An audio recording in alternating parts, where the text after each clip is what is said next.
যেকোনো রেসিপি একবার ভালো লাগলে সেটা না বানানো পর্যন্ত কেমন যেন শান্তি লাগে না। আসসালামু আলাইকুম। পটলের এই রেসিপিটা দেখার পর থেকে মনে হচ্ছিল কখন বানাবো। তাই আজকে এই পটলের রেসিপিটা ট্রাই করে ফেললাম। ১ম এ আমি পটলগুলো সুন্দরভাবে কেটে নিয়েছি। দেখতেই পারছেন সুন্দরভাবে কাটা হয়ে গেছে। এখন ওগুলো আমি তেলে ভেজে নিচ্ছি। এক, এক করে আমি সবগুলো দিয়ে দিচ্ছি। আর এখন উল্টে-পাল্টে সুন্দরভাবে ভেজে নিব।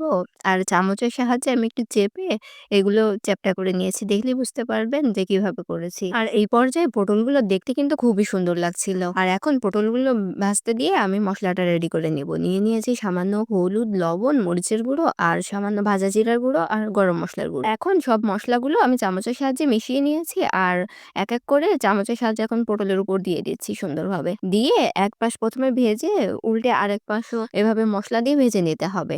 একদম সহজ এবং ইউনিক একটা রেসিপি।